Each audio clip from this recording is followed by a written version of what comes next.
বাংলাদেশের মানুষের কপাল এমন যে মরার উপর খাড়ার ঘা সব সময়ই থাকে। আমার এই সংসদে আমি আসছি, আমার 27.5 বছর বয়স। সেখানে মাননীয় স্বরাষ্ট্রমন্ত্রী যখন সংসদে এসেছেন 1991 সালে, আর আমি জন্ম হয়েছি 1998 সালে। যে বিএনপির আমল ছাড়া আমার এলাকায় কোনো উন্নয়ন হয় না মাননীয় স্পিকার। ব্যবসায়ী থেকে তারপর হচ্ছে তার এলাকার বিভিন্ন প্রতিষ্ঠিত মানুষ থেকে কিন্তু অর্থ উঠাতে হয়, এবং তাদেরকে যেন ম্যানেজ করে নাও কালচারে যেন না যেতে হয়, এবং কোনো ধরনের দুর্নীতিতে যেন তাদেরকে যুক্ত না হতে হয়।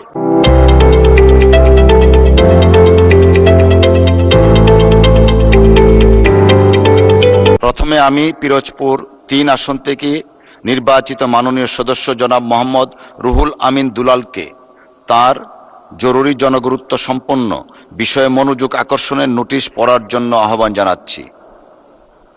মাননীয় স্পিকার, আপনাকে ধন্যবাদ। আমার 71 বিধিতে জনগুরুত্বপূর্ণ নোটিশটি হলো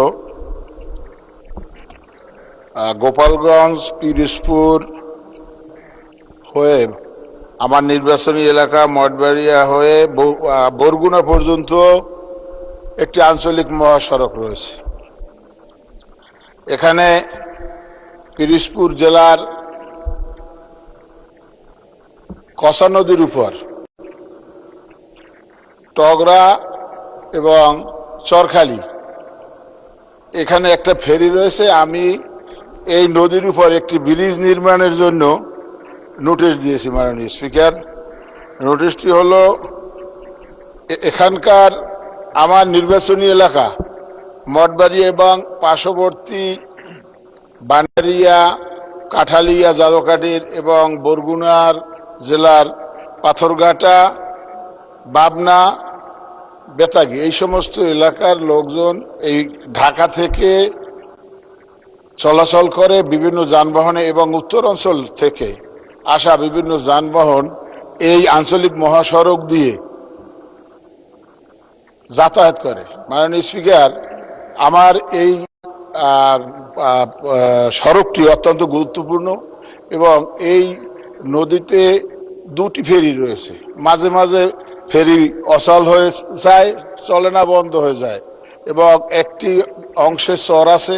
বিভিন্ন সময় বিভিন্ন রোগীদেরকে বিভিন্ন জেলা সদরে অথবা খুলনাতে নিয়ে যেতে হলে এখানে একটি গুরুত্বপূর্ণ পারাপার। তো এখানে এই কারণে আমি একটি ব্রিজ যাতে নির্মিত হয় টগরা এবং চরখালি এই ব্রিজ এবং এই কসা নদীর উপরে এই ব্রিজটি, এই জন্য আমি এই নোটিশটি দিয়েছি। এবং আপনাকে আরেকটা জিনিস অবহিত করতে চাই মাননীয় স্পিকার, আমার নির্বাচনী এলাকা বিগত দিনে বহুত অবহেলিত। এবং মাননীয় সদস্য, দয়া করে আপনি নোটিশটি পড়ুন প্লিজ। নোটিশের কথা তো মাননীয় স্পিকার আমি বলছি, তারপর একটু বলি। আমার নির্বাচনী এলাকায় বিএনপি যখন রাষ্ট্রীয় ক্ষমতায় বা সরকার গঠন করেছে, এর আমলে এর ব্যতিরিকে আমার নির্বাচনী এলাকায় কোনো উন্নয়ন হয় নাই। আমি আপনাকে বলতে চাই, আমাদের শহীদ রাষ্ট্রপতি জিয়াউর রহমান উনি আমাদের মঠবাড়িয়ায় আমার নির্বাচনী এলাকায় 2 বার গিয়েছেন। উনি খাল কাটা কর্মসূচি 1978 সালে মঠবাড়িয়া থেকে শুরু করেছেন। আমার জেলা থেকে আমার নির্বাচনী এলাকায় আমরা 1991 সালে বিএনপি যখন দেশনেত্রী বেগম খালেদা জিয়ার মাননীয় সদস্য, রাষ্ট্রপতি ভাষণের উপর আলোচনা এই সমস্ত প্রসঙ্গ আনবেন। আপনি নোটিশটা পড়ে শুনুন প্লিজ। চাচ্ছি এইটাই যে বিএনপির আমল ছাড়া আমার এলাকায় কোনো উন্নয়ন হয় না মাননীয় স্পিকার। এই জন্য আমি মাননীয় সড়ক ও সেতু মন্ত্রীর দৃষ্টি আকর্ষণ করে বলবো যাতে এই কসা নদীর উপরে একটি ব্রিজ অবিলম্বে নির্মিত হয়। এই জন্য আমি তাকে আহ্বান জানাবো। ধন্যবাদ মাননীয় স্পিকার। সেকেন্ড, আমি হাম্বলি মাননীয় সদস্যদেরকে রিকোয়েস্ট করব মূল প্রশ্নের সাথে সমন্বয় রেখে সম্পূরক প্রশ্ন করা। কুমিল্লা 4 আসন থেকে নির্বাচিত মাননীয় সংসদ সদস্য জনাব আবুল হাসনাত, আপনি একটি সম্পূরক প্রশ্ন করতে পারুন দয়া করে। ধন্যবাদ মাননীয় স্পিকার। সালাউদ্দিন সাহেবকে প্রশ্ন করলে আবার কখন নোটিশ দেওয়ার কথা বলে ফেলেন, তো সেই বিষয়টা নিয়ে সবসময় আমরা একটু সংকোচে থাকি। তো আমরা পুলিশ সংস্কার নিয়ে কথা বলছি, পুলিশের সুশৃঙ্খলা নিয়ে কথা বলছি। লাস্ট 1 মাস পুলিশের পুলিশের শৃঙ্খলা নিয়ে যখন আমরা স্বরাষ্ট্রমন্ত্রী মহোদয় মাননীয় স্পিকার, মাননীয় সদস্য জি আসলে বলতে দেন। মাননীয় সদস্য লেট মি হ্যান্ডেল। মাননীয় আসলে সদস্য, মাঝে মাঝে আমরাও বিব্রত আমাদের হই পার্লামেন্টারি স্পিকারকে। প্রসিডিউরে আমরা যাই। মাননীয় স্পিকার, আমরা যখন পুলিশ সংস্কার নিয়ে কথা বলছি, মাননীয় স্পিকার, মাননীয় সদস্য আপনি দয়া করে বসুন। আমরা আশা করছি পরবর্তীতে আমরা সকল সদস্যগণ সংসদীয় যে নর্ম আছে, প্র্যাকটিস আছে, সেটা মেনে চলবো। Thank you. Yes, thank you মাননীয় স্পিকার। মাননীয় স্পিকার, পুলিশ সংস্কার নিয়ে যখন আমরা কথা বলি বা পুলিশের যে বিষয়গুলো, তৃণমূলের কিছু পুলিশের অনেক সমস্যা রয়েছে ইনস্ট্রুমেন্টাল। যেমন পুলিশকে যখন তদন্ত করতে পাঠানো হয়, ওই তদন্তের খরচ কিন্তু থানা থেকে দেওয়া হয় না, আর যেটা দেওয়া হয় সেটা কিন্তু অপ্রতুল। আমরা যখন পুলিশকে একটা কাজ করতে দিচ্ছি কিন্তু বাজেট দিচ্ছি না, পুলিশে একটা কালচার প্রচলিত রয়েছে, সেটা হচ্ছে ম্যানেজ করে নাও। এই ম্যানেজ করতে গিয়ে দেখা যায় পুলিশ দুর্নীতির বিভিন্ন কাজে তারা কনভেনশনালি জড়িয়ে পড়ে। যেমন কিছুদিন আগে আমাদের 26শে মার্চের প্রোগ্রাম হয়েছে, এবং সেটা হচ্ছে সবাই জানে, এই 26শে মার্চের প্রোগ্রামে যে বাজেট দেওয়া হয়েছে প্রশাসনকে, সেই বাজেট এবং প্রোগ্রাম করতে গিয়ে যে খরচ হয়েছে সেটার মধ্যে কিন্তু আনুপাতিক অনেক ধরনের ব্যবধান রয়েছে। তখন যে কাজটা করতে হয়, পুলিশ ব্যবসায়ী থেকে, তারপর হচ্ছে তার এলাকার বিভিন্ন প্রতিষ্ঠিত মানুষ থেকে কিন্তু অর্থ উঠাতে হয়। আমার মাননীয় স্বরাষ্ট্রমন্ত্রীর কাছে প্রশ্নটি হচ্ছে, এই যে পুলিশের যথাযথ বাজেট দেওয়া হবে কিনা, যাতে করে তাদের যে রুটিন ডেইলি অ্যাক্টিভিটিগুলো রয়েছে সেই ডেইলি অ্যাক্টিভিটিগুলো যথাযথভাবে তারা পরিচালনা করতে পারে, এবং তাদেরকে যেন ম্যানেজ করে নাও কালচারে যেন না যেতে হয়, এবং কোনো ধরনের দুর্নীতিতে যেন তাদেরকে যুক্ত না হতে হয়। ধন্যবাদ। আর একটা বিষয়, যদি সম্বোধন করার ক্ষেত্রে যদি ভুল হয়ে থাকে সেটা আমি অ্যাকনোলেজ করছি, কারণ আমার এই সংসদে আমি আসছি, আমার 27.5 বছর বয়স। সেখানে মাননীয় স্বরাষ্ট্রমন্ত্রী যখন সংসদে এসেছেন 1991 সালে, আর আমি জন্ম হয়েছি 1998 সালে। তো সেই জায়গাতে যদি কনভেনশনাল যে ভুল আছে, আমরা সেগুলো সংশোধন করতেও রাজি। আমাদের যখনই আমাদেরকে নোটিশ করবেন আমরা সেটাকে সংশোধন করে নিব। ধন্যবাদ। ধন্যবাদ মাননীয় সদস্য। We are learning every day. ধন্যবাদ। মাননীয় মন্ত্রী। মাননীয় স্পিকার, আপনাকে ধন্যবাদ। এটাই হচ্ছে পার্লামেন্টারি কালচার। আমি বয়স যাই হোক, মাননীয় সংসদ সদস্য হিসাবে আমাকে অ্যাড্রেস করতে হবে যে সদস্য প্রশ্নটি উত্থাপন করেছেন। আর্লি এজে পার্লামেন্টে আসাটা একটা সৌভাগ্যের বিষয়। আমরা সবারই উজ্জ্বল ভবিষ্যৎ কামনা করি। যেই মানে আমরা যে সময় এমপি হয়েছি তার চাইতেও আরো 8-10 বছর পরে জন্ম নেওয়াটা সৌভাগ্যের বিষয়, কারণ তার আগে সামরিক শাসনের সময় ছিল। যে প্রশ্নটা মাননীয় সদস্য উত্থাপন করেছেন, বাজেটের মন্ত্রী তো আমার পাশে আছে। এখন আমরা অনুরোধ করব পুলিশ বাহিনীকে আরো বেশি কর্মক্ষম করা এবং দুর্নীতিমুক্ত রাখার জন্য যথাযথ বাজেট তিনি দেবেন, এবং সেই বিষয়ে আমরা আগামী বাজেট অধিবেশনে পুলিশের বাজেট বৃদ্ধির জন্য আমি একটা প্রস্তাব মাননীয় অর্থমন্ত্রীর কাছে, মাননীয় প্রধানমন্ত্রীর মাধ্যমে করে রাখছি। এটা সত্য কথা যে পুলিশের যে পরিমাণ রিসোর্স দরকার, যে পরিমাণ বাজেট দরকার, সেই পরিমাণ আমাদের অর্থনীতি সহ্য করতে পারে না বলেই হয়তো আমরা দিতে পারি না।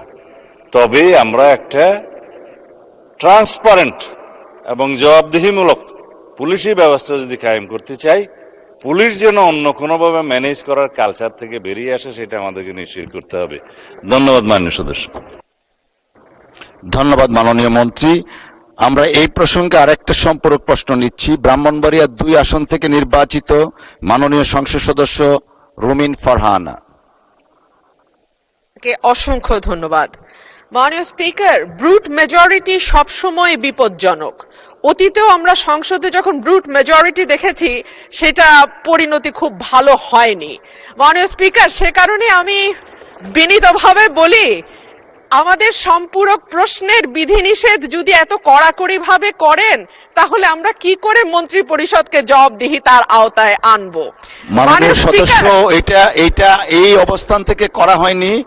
We are abide by the rules and regulations of the parliamentary procedure, and I am hereby to declare that I cannot go beyond the procedure. I understand মাননীয় স্পিকার, কিন্তু তারপরেও একটু যদি উদার হই তাহলে বোধহয় ভালো হয়।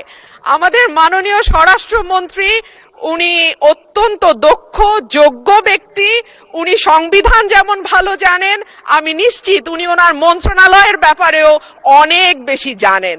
সে কারণেই একেবারে সম্পূরক প্রশ্ন ঠিক ওই মূল প্রশ্নের আঙ্গিকে না হলেও আমি মাননীয় স্বরাষ্ট্রমন্ত্রীর দৃষ্টি আকর্ষণ করে বলছি, বাংলাদেশের মানুষের কপাল এমন যে মরার উপর খাড়ার ঘা সব সময়ই থাকে। দীর্ঘ 15 বছর গুম, বিচার বহির্ভূত হত্যা, হেফাজতে নির্যাতন, নেতাকর্মীদের ধরে নিয়ে গিয়ে পা ভেঙে ফেলা, অসুস্থ করে দেওয়া, এই কালচার ছিল। এরপরে অন্তর্বর্তীকালীন সরকারের সময় মাননীয় স্পিকার আমরা দেখলাম মব কালচার। 2024-এর সেপ্টেম্বর থেকে 2026-এর জানুয়ারি পর্যন্ত মাননীয় স্পিকার আমাদের যেই পরিসংখ্যান সেটা বলছে যে 250-300-র উপরে মানুষ নিহত হয়েছে এই মবের খপ্পরে পড়ে। আমার মাননীয় স্বরাষ্ট্রমন্ত্রীর কাছে প্রশ্ন, যেহেতু একটা খারাপ কালচার বাংলাদেশে শুরু হয়েছে এবং আমি নিজেও 21শে ফেব্রুয়ারি সেটার একজন ভুক্তভোগী, সেটা বন্ধ করার ব্যাপারে সরকার কি মেজার নিবে এবং স্বরাষ্ট্রমন্ত্রী এই ব্যাপারে কি কি পদক্ষেপ নেবেন? ধন্যবাদ।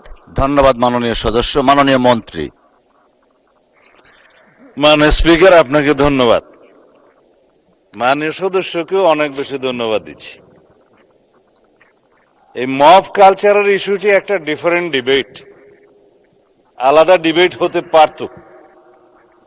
যত পরিসংখ্যান তিনি দিয়েছেন 24-এর 5ই আগস্টের পর থেকে এই 26-এর জানুয়ারি পর্যন্ত, সে পরিসংখ্যানটা আমার কাছে নাই। তবে আমাদের কাছে অনুমান আছে। আমরা সরকারের দায়িত্ব পেয়েছি, আমি এটা ক্ষমতা বলতে চাই না, আমরা এই রেসপন্সিবিলিটিটা পেয়েছি। এই দায়িত্ব নেওয়ার পর থেকে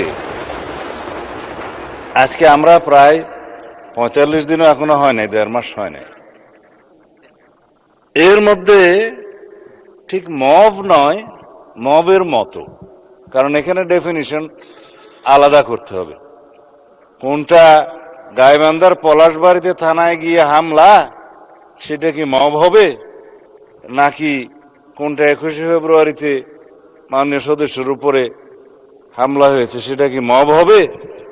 নাকি উত্তরা একটা বিজনেস সেন্টার, উত্তরা স্কোয়ার সম্ভবত নাম, সেখানে ঘেরাও করে দোকানপাট ভঙ্গ করেছে, সেটা কি মব হবে?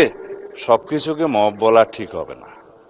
কিছু আছে সংগঠিত পরিকল্পিত অপরাধ, তার বিরুদ্ধে মামলা হয় এবং সেটা তদন্ত হয়, গ্রেফতার হয় এবং বিচারের জন্য সুপর্দ করা হয়। কিন্তু স্পষ্ট উচ্চারণ আমরা করেছি দায়িত্ব নেওয়ার পরে, বাংলাদেশে কোনো রকমের মব কালচার আর থাকবে না। রাস্তাতে যে কোনো দাবি নিয়ে মহাসড়ক সড়ক অবরোধ করে দাবি আদায়ের যে প্রবণতা ইন্টারিম গভর্নমেন্টের সময় দেখা গিয়েছে, ক্ষেত্র বিশেষে সেই গভর্নমেন্টের দুর্বলতার কারণে ইন্সপায়ার্ড হয়েছে, সেটাকে আমরা আর কখনো এলাও করব না।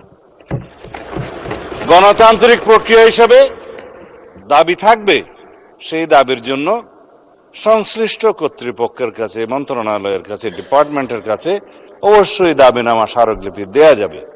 সেজন্য জনমত সৃষ্টির জন্য সেমিনার, সিম্পোজিয়াম আয়োজন করা যাবে এবং প্রয়োজনে সেটা একটা জনসমাবেশের মাধ্যমে প্রকাশ করা যাবে এবং association right two association, right two স্পিকস, এগুলো আমরা এনশিওর করব। সেটা করা যাবে, ইটস ডেমোক্রেটিক কালচার। কিন্তু মবের মাধ্যমে যেন আমরা সবাই এই সমস্ত দাবি আদায়ের প্রবণতা থেকে বেরিয়ে আসি। যখন সেটা মব হবে, মবের ডেফিনিশন আলাদা, স্পেসিফিক ক্রাইম হবে, ক্রাইমের ডেফিনেশন আলাদা, কোথাও থানায় গিয়ে আক্রমণ হবে সেটা আলাদা। আমি এই প্রসঙ্গটা এখানে তুলছি না, কারণ এটা একটা রাজনৈতিক বক্তব্য তখন হয়ে যাবে। কোনোদিন যদি সেই বিষয়ে কেউ নোটিশ দেয় সেটা করব, অথবা আমারও ইচ্ছা আছে 2-1 দিন পরে 300 বিধিতে আমি একটা বিবৃতি দেব। ধন্যবাদ মাননীয় স্পিকার।